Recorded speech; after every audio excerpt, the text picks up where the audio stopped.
Assalamualaikum warahmatullahi wabarakatuh. Halo teman-teman semua, selamat datang kembali di channel Crispy ID, di mana channel ini akan membahas berbagai hal, kisah, kasus, misteri, hingga sejarah, dalam kemasan cerita bergambar. Dan pada video kali ini, admin akan menceritakan sebuah kisah nyata yang dialami oleh seseorang, di mana orang ini melakukan ritual pesugihan, dan karena dia lalai dalam memberikan syarat yang harus dipenuhi, akhirnya dia mengalami nasib yang begitu menyedihkan.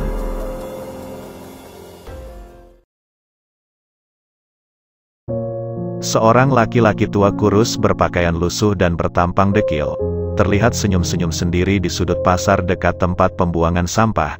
Setiap orang yang melihatnya pasti sudah tidak menduga, kalau sebenarnya lelaki itu orang gila alias tidak waras. Dugaan itu memang tidak salah, tapi siapa sangka bahwa laki-laki yang berpenampilan kotor dan lusuh itu, dulunya bekas orang kaya dan pejabat kepala desa di daerah setempat.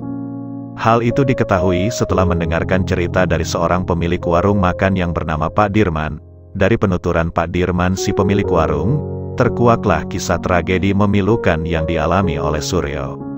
Nama lelaki tak waras itu, ternyata penyebab Suryo mengalami sakit jiwa tak lain adalah ulahnya sendiri. Disebutkan dia bersekutu dengan iblis untuk mendapatkan kekayaan dan jabatan. Suryo sangat serakah dan tamak, dia tidak puas dengan apa yang sudah didapatkannya, ia ingin mendapatkan yang lebih dan lebih banyak lagi, hingga akhirnya dia termakan oleh ambisinya sendiri, kehidupannya menjadi hancur, menderita, miskin dan akhirnya gila. Begitulah keadaannya sekarang, Pak Dirman menuturkan.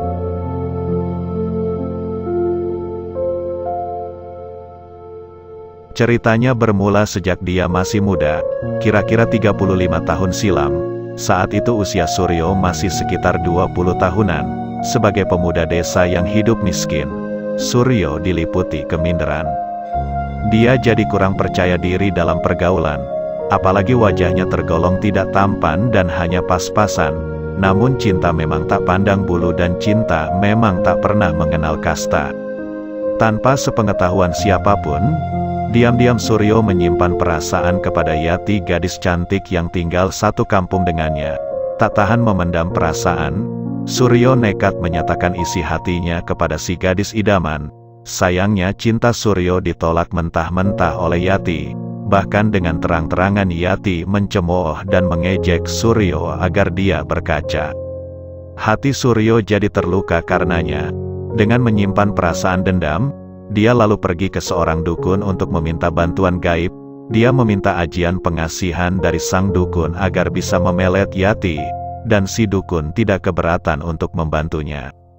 Singkat cerita, dengan hanya bermodalkan selembar rambut milik Yati yang diambil Suryo secara diam-diam sebagai media pelet, akhirnya Yati berhasil ditaklukkan. Gadis yang pernah menghinanya itu datang ke rumahnya dan merengek-rengek minta dinikahi.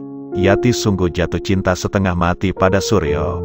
Kejadian yang sangat aneh ini sempat membuat keluarga Yati sedih meski mereka tahu Yati seperti terkena guna-guna.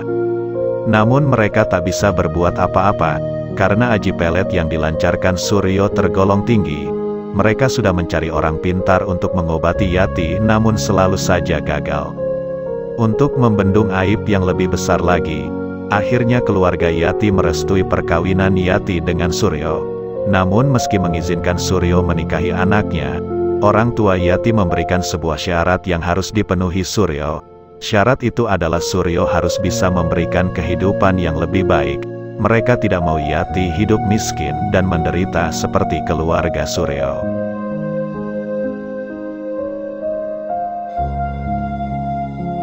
Suryo menyanggupi permintaan mertuanya, walau sebenarnya cukup berat untuk dipenuhinya.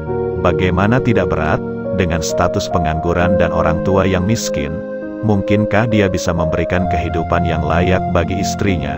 Untuk makan sehari-hari saja Suryo masih tergantung pada orang tuanya yang hanya bermata pencaharian sebagai petani. Karena tak ada jalan lain yang bisa ditempuh, akhirnya Suryo kembali mendatangi sang dukun. Setelah sukses memelet Yati, tampaknya Suryo ketagihan ingin mengatasi kesulitan hidupnya dengan jalan mistik. Kali ini dia ingin mendapatkan kekayaan dalam waktu relatif singkat.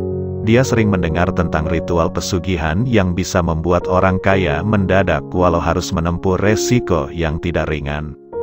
Suryo akan menempuh jalan itu. Dia kembali mendatangi dukun yang pernah menolongnya. Tapi tidak seperti saat pertama datang dulu. Kali ini sang dukun sempat mengingatkannya bahwa hal ini mengandung resiko yang berat, di mana Suryo harus mempersembahkan tumbal dari keluarganya sendiri, serta harus telaten merawat kekuatan gaib yang akan membantunya dalam mencari kekayaan itu. Dan juga dukun tersebut memperingatkan bahwa kekuatan gaib yang akan membantunya tergolong ganas dan tingkat tinggi. Jika Suryo membuatnya kecewa semisal tidak memberikan sesaji tepat waktu atau melanggar pantangan yang harus dijalani, bisa-bisa makhluk ganas itu akan mengamuk dan berbalik menyakitinya. Namun tanpa pikir panjang Suryo dengan lantang menyanggupi dan menerima segala resiko apapun yang akan terjadi. Sang dukun termenung sejenak, karena Suryo tampaknya sudah sangat mantap. Akhirnya sang dukun mengabulkan permintaannya dan menuntun Suryo untuk bisa mendapatkan aji pesugihan tersebut. Dengan tuntunan sang dukun, Suryo mulai melakukan beberapa ritual untuk memanggil kekuatan gaib yang bisa membantu mendatangkan kekayaan dalam waktu singkat. Salah satu ritual yang harus ditempuh Suryo adalah keharusan menjalani lelaku di tengah hutan yang sangat wingit. Namun karena tekadnya yang sudah bulat, dia tidak merasa gentar walau sedikit pun.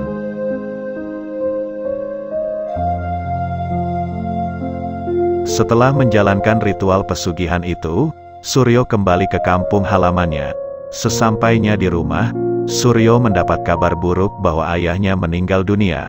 Kematian ayahnya yang terkesan tidak wajar, disadari Suryo sebagai bentuk tumbal pertama yang telah dipersembahkannya. Hati Suryo mengalami sedih juga, namun perasaan itu segera disingkirkannya.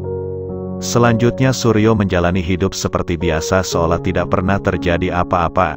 Walau sekarang dia sudah memiliki ilmu pesugihan, bukan berarti uang akan datang begitu saja. Dia tetap harus bekerja sebagai jalan untuk mendatangkan kekayaan. Pekerjaan yang dijalaninya adalah berdagang. Mula-mula dia berdagang bakso keliling. Tapi tidak seperti kebanyakan pedagang bakso lain yang begitu susah mengais rezeki. Suryo sebaliknya dagangannya selalu laris bahkan kemudian berkembang menjadi besar. Jika tadinya berdagang memakai gerobak, kini Suryo sudah membuka warung sendiri. Kehidupan Suryo pun berubah menjadi lebih berada. Banyak orang yang kagum dan takjub dengan perkembangan hidup Suryo yang begitu pesat. Dalam waktu relatif tidak lama, dia bisa merubah hidupnya. Sebagai orang kaya, dia bisa membeli tanah, membangun toko, membangun rumah, membeli perabotan mewah, dan membeli kendaraan.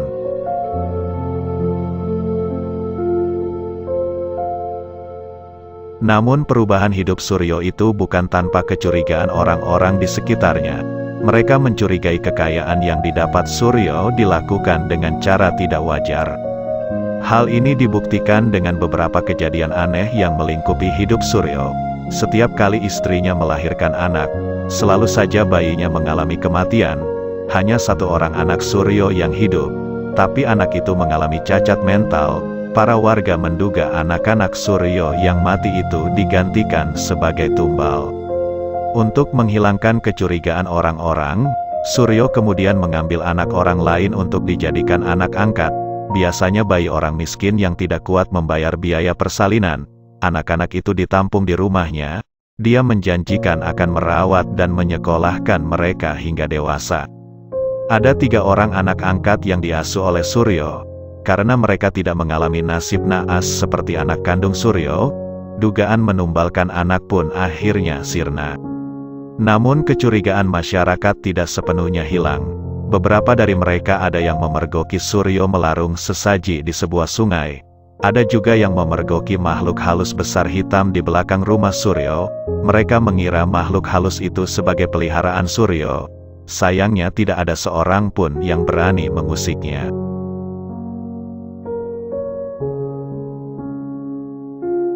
Sementara itu, Suryo telah hidup mapan dengan memiliki banyak usaha, mulai dari pertokoan, armada angkutan, perdagangan hasil bumi, dan tanah perkebunan yang cukup luas. Merasa tidak puas dengan apa yang sudah dimilikinya, setelah kekayaan didapat, kini ada tujuan lain yang ingin dinikmatinya, yaitu kedudukan sebagai pejabat. Kebetulan di desa tempat tinggalnya ada pencalonan kepala desa. Suryo ikut mencalonkan diri dengan mengandalkan kekayaannya. Sebenarnya dia bisa membeli suara, namun Suryo masih kurang percaya diri. Dia tidak ingin kalah dari calon lain, apalagi dia menyadari hanya berpendidikan SMP. Dia takut kalah dari calon-calon lain yang berpendidikan tinggi. Akhirnya dia kembali mencari jalan pintas dengan menemui dukun andalannya.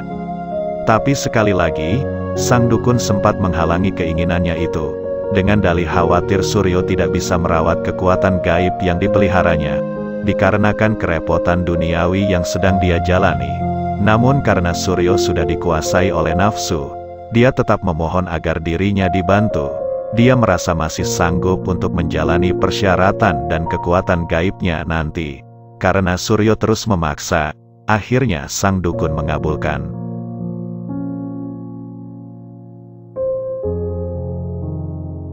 Memang tampaknya Suryo sudah dikuasai ambisinya. Dia sangat tamak dan rakus. Dia ingin mendapatkan semuanya.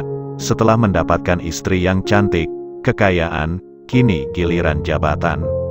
Setelah melakukan ritual dan lelaku, untuk beberapa saat akhirnya Suryo berhasil mendapatkan apa yang diimpikan. Tidak seperti kekuatan gaib untuk mendatangkan kekayaan. Kekuatan gaib yang membantu meraih jabatan ini tidak membutuhkan tumbal apa-apa. Hanya saja Suryo harus rajin memberi sesaji dan merawatnya, karena kekuatan gaib ini juga cukup kuat dan ganas. Saat dilangsungkan Pilkades, Suryo berhasil menang dengan angka mutlak. Kini dia menduduki tempat terhormat sebagai orang nomor 1 di desanya. Suryo bisa menikmati kejayaan sebagai orang kaya terhormat dan memiliki jabatan bergengsi. Tidak ada orang seberuntung Suryo. Namun kehidupan tidak selamanya berlangsung lancar. Kehidupan yang dijalani Suryo akhirnya berbalik 180 derajat. Mungkin karena terlalu terlena dibuai kenikmatan duniawi, Suryo menjadi lalai. Dia tak lagi memperhatikan kekuatan gaib yang menjadi backing utamanya. Dia lupa melakukan ritual memberi sesaji. Bahkan ada beberapa pantangan yang sempat dilanggarnya.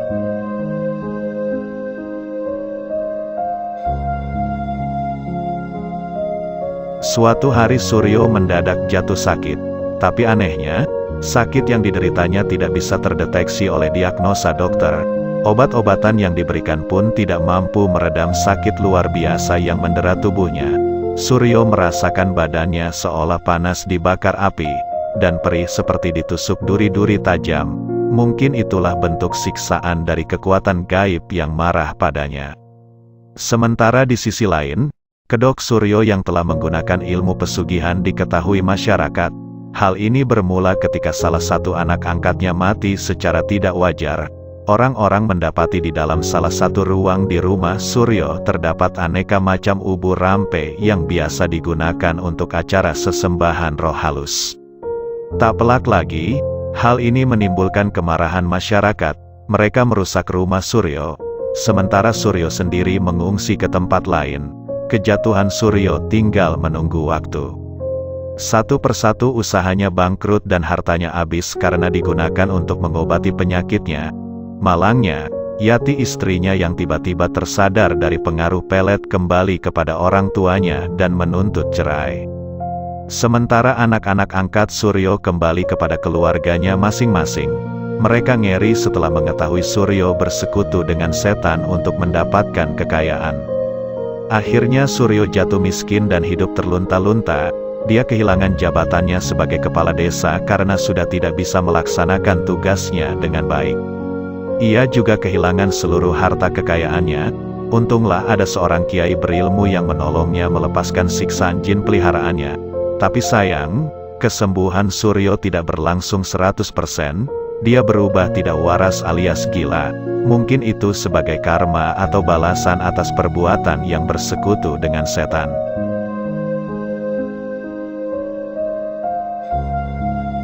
Begitulah kisah yang dialami Suryo. Semoga kejadian ini dapat memberikan pelajaran berharga kepada kita semua, bahwasannya kita jangan sekali-kali berhubungan dengan iblis maupun pengikutnya, seperti jin dan bangsa halus lainnya. Like dan share video ini jika kalian suka. Jangan lupa untuk berlangganan dengan cara subscribe, serta aktifkan lonceng notifikasinya. Sampai jumpa kembali di video selanjutnya. Wassalamualaikum warahmatullahi wabarakatuh.